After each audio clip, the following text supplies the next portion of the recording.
এই যে টার্কি এবং সিরিয়ার জায়গায় যেখানে ভূমিকম্প হলো, সবাই তুরস্ক নিয়ে অনেক বেশি ব্যস্ত, কিন্তু সিরিয়াতে কিন্তু অনেক ক্ষতি হয়েছে, এদিকে মানুষ দেখছে না। আর সিরিয়ার মানুষদের কি যে দুর্ভোগ, কি যে দুর্দশা, এটা দেখার জন্য শুধু আল্লাহই আছেন, আমরা কেউই নাই। এটা দেখার জন্য শুধু আল্লাহ আছেন, আর কেউ নাই পাশে। এই 12-14 বছরের যুদ্ধ বিগ্রহে যা হয়েছে সিরিয়ার অবস্থা, ওইটাকে খেলার মাঠ পেয়েছে পশ্চিমারা। এই মাঠের মধ্যে তুরস্কও ঢুকে গিয়েছিল, এটাও একটা শাস্তি হতে পারে। ন্যাটোর সাথে ঢুকে সেও এখানে হামলা চালিয়েছে, এটাও হতে পারে, আল্লাহ ভালো জানেন। সিরিয়ার মাজলুম শিশুদেরকে আকাশের নিচে রাত কাটাতে হয়, 3 দিনে একবার খাবার পায় তারা। একই অবস্থা ইয়েমেনেও আছে। ইয়েমেনে যে বলা হয় যে 5 থেকে 6 লক্ষ মানুষ মারা গেছে বিগত গৃহযুদ্ধে 2010 সাল থেকে।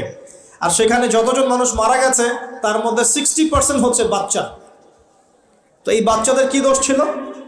তারা কি জানতো শিয়া কাকে বলে, সুন্নি কাকে বলে? তারা কি জানে দুনিয়া কি, আখেরাত কি? তারা কি জানে কোনটা হক কোনটা বাতিল? তারা তো জানে যে মায়ের বুকের দুধ খেতে হয়, দুধের বাচ্চাগুলো দুধ পায় না, মায়েরা দুধ দিতে পারে না, খাবার নাই, দুর্ভিক্ষ। এই সংকটের জন্য কে দায়ী? আল্লাহ না মানুষ? কে দায়ী? যাহারাল ফাসাদু ফিল বাররি ওয়াল বাহরি বিমা কাসাবাত আইদিন নাস। আল্লাহ পাক বলছেন জলে স্থলে যে বিপর্যয়গুলো ছড়িয়ে পড়েছে, এগুলো মানুষের হাতের কামাই। কার হাতের কামাই? মানুষের হাতের কামাই। একই অবস্থা ইরাকেও ছিল, মনে আছে? সাদ্দাম হোসেনের কাছে পারমাণবিক অস্ত্র আছে বলে কত নাকি করা হলো, করে লক্ষ লক্ষ মানুষকে মেরে ফেলা হলো। পরে বলল আমরা সরি, আসলে সেখানে কোনো অস্ত্র ছিল না। We are sorry for that. তারা বলে দিল আমরা এর জন্য সরি। ব্যাস, লক্ষ লক্ষ মানুষের রক্ত ঋণ শোধ হয়ে গেল। আবু গারিব নামে একটা কারাগার ছিল, এখনো আছে। ওই কারাগারের মধ্যে মুসলিমদেরকে ঢুকিয়ে যে নির্মম নির্যাতন করা হতো, আপনারা জানেন না।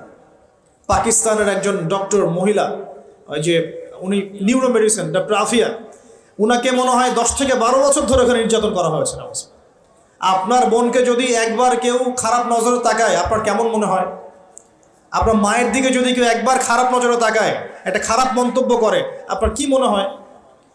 আপনার স্ত্রীকে যদি কেউ একটু গায়ে টাচ করে চলে যায়, শ্লীলতাহানি করে, টিস করে, আপনার কি মনে হবে? এরকম লক্ষ লক্ষ বোনদেরকে আমাদেরকে এরকম ধর্ষণ করা হয়েছে দিনের পর দিন। গ্যাং রেপ বলে, গ্যাং রেপ মানে একসাথে 10 জন 12 জন মিলে আমাদের বোনদেরকে ধর্ষণ করেছে। মুসলিমরা তো বললাম না, মুসলিমরা পড়ে আছে ওঠেন বসেন নিয়ে, মজা ট্রল এগুলো নিয়ে। সারা বিশ্বে যা হচ্ছে মুসলিমদের সাথে, যদি আমরা সত্যি জানতাম, শান্তিতে ঘুমাতেই পারতাম না, আমাদের ঘুম উড়ে যেত চোখ থেকে। বেশি বললেও সমস্যা, বেশি করলেও সমস্যা, কাকেই বলবো, কে বা বুঝবে? দেখা যায় এমন অনেক সময় হয়েছে, অনেক ভালো ভালো নেতা সমাজে এসেছে, আসার পরে জনগণকে বুঝিয়েছে, জনগণ বলেছে ঠিক আমরা তোমার সাথে আছি। যেই সেই নেতার উপর কোনো বিপদ এসেছে, জনগণ নাই।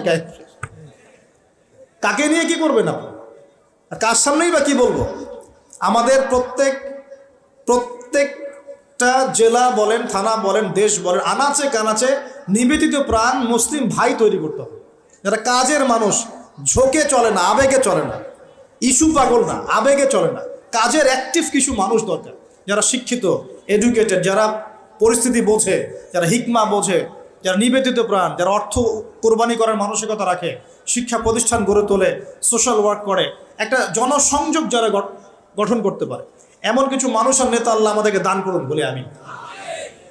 এভাবে একদিনের মাহফিল বলেন আর ওই ইস্যু পাগল কোন ইস্যু নিয়ে লাফালাফি করে উম্মার বিজয় হবে না। আমাদের সবাইকে যার যার জায়গা থেকে কনস্ট্রাকটিভ কাজ করতে হবে, সবাইকে এফোর্ট দিতে হবে। শুধু একজন দায়ীর দায়িত্ব না, একজন আলেমের দায়িত্ব না, আপনারও দায়িত্ব আছে। তো আপনার দায়িত্বটা আপনি ঠিকমতো পালন করেন না কেন? নামাজ আপনার দায়িত্ব, কোরআন তেলাওয়াত করা শেখা আপনার দায়িত্ব, দিনের জ্ঞান শেখা আপনার দায়িত্ব, জ্ঞান প্রচার করা আপনার দায়িত্ব, আদর্শ পরিবারটা গড়া আপনার দায়িত্ব, হালাল খাওয়া আপনার দায়িত্ব, উম্মাকে নিয়ে ফিকির করা তো আপনারও দায়িত্ব। উম্মা কি শুধু আমার, আপনার নয়? উম্মা কি শুধু আলেমদের, আপনাদের নয়? তাহলে আমরা কি সবাই শুধু কয়েকজন মানুষের ঘাড়ে দায়িত্ব চাপিয়ে দিয়ে চলে যাব? এই সমস্যা হচ্ছে আমাদের সমাজে। বিশ্বাস করেন, যদি সবাই একসাথে ঐক্যবদ্ধভাবে ঈমান ধরে রাখতে পারতাম, কোনোদিনও কোনো জালেমের সামনে আমাদেরকে মাথা নত করতে হতো না। আমাদের মধ্যে ঐক্য নাই, তো বাস্তবতা হচ্ছে এটা, আমাদের মধ্যে কোনো ঐক্য নাই। যেটা আছে সেটা প্রয়োজনের তুলনায় নিতান্তই অল্প। এক ভাইকে মারলে আরেক ভাই মিষ্টি বিতরণ করে, একজনের উপর জুলুম আসলে আরেকজন খুশি হয়, মিলাদ দেয়। হ্যাঁ, একজনকে সামান্য একটা ইস্যু থাকার না থাক, ইস্যু থাকলে তো কথাই নাই, আর না থাকলেও জোর করে টেনে বের করবে, করার পরে সারা দেশে একদম মান সম্মান হানি না করলে ঘুম হয় না। এই হলো অবস্থা আমাদের। তো এরা কি মনে করছে যে বিপদ আপদ শুধু এক শ্রেণীর মানুষের উপরেই আসবে? জি না। যখন আল্লাহ পাকের আযাব আসে, দেখলেন না, আল্লাহর যখন আযাব আসে তখন ভালো খারাপ কারো উপর কাউকে আল্লাহ পাক ছাড়বে না, সবগুলোকে ধ্বংস করবে ইনশাআল্লাহ। আল্লাহ পাক সূরা কোরআনেও বলেছেন, ওয়াত্তাকু ফিতনাতান লা তুসিবান্নাল্লাযীনা যালামু মিনকুম খাসসা, তোমরা সেই ফিতনাকে ভয় করো, আল্লাহর সেই পরীক্ষাকে ভয় করো যা শুধু জালেমদের উপর খাস করে আসবে না, সবার উপরে আসবে। যদি আসমানি গজব জমিনের বালা আসে, শুধুমাত্র খারাপ ব্যক্তিদেরকে দেখে আসবে না, বরং সবার উপরেই চলে আসবে। আল্লাহ পাক আমাদেরকে বোঝার তৌফিক দান করুন। নবী সাল্লাল্লাহু আলাইহি ওয়াসাল্লাম একদিন ঘুম থেকে উঠে বলছেন, লা ইলাহা ইল্লাল্লাহ, লা ইলাহা ইল্লাল্লাহ, ওয়াইলুল লিল আরব মিন শাররি ক্বাদ ইখতারাব। তখন যায়েনাব বিনতে জাহাশ রাদিয়াল্লাহু আনহা বলছেন, ইয়া রাসূলুল্লাহ, আনুহলিকু ওয়া ফিনা সালিহুন, আমাদের মধ্যে সৎ মানুষ থাকা সত্ত্বেও কি আমরা ধ্বংস হয়ে যাব? তখন নবীজি বলছেন, নাম, অবশ্যই ধ্বংস হবে। ইযা কাসরাতুল খাবাস, যখন অশ্লীলতা ছড়িয়ে পড়বে তখন আলেম জালেম সব ধ্বংস হয়ে যাবে। আল্লাহ পাক আমাদের সবাইকে হেফাজত করুন বলি আমিন।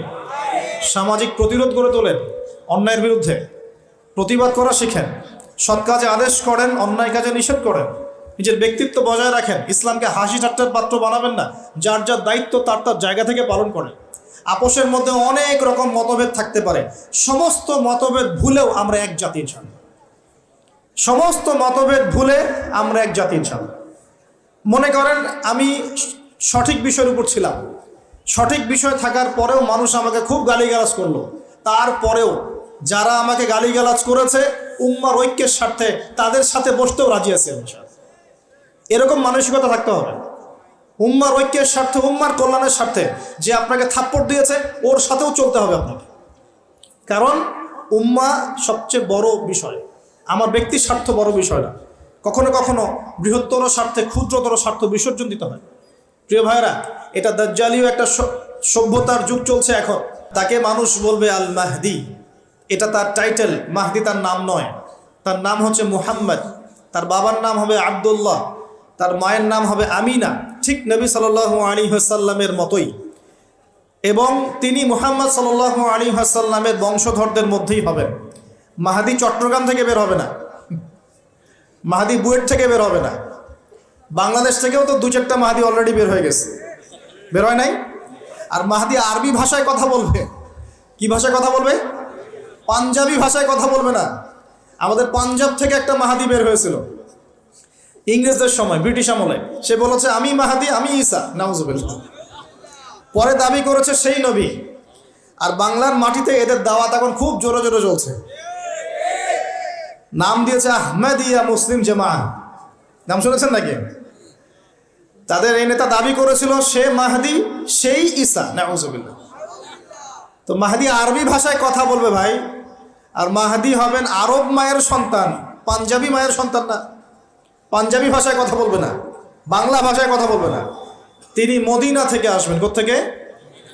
তিনি দায়িত্ব নিতে চাইবেন না, বরং পালিয়ে আসবেন মক্কায়। মানুষ তাকে জোর করে দায়িত্ব দিবে।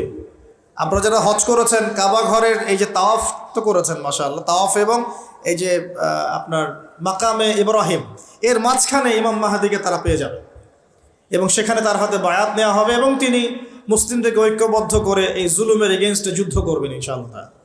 বিশ্ব এখন অনেক কিছু দেখা বাকি আছে, হতাশ হবেন না। বিশ্বে এখন অনেক কিছু ঘটা বাকি আছে।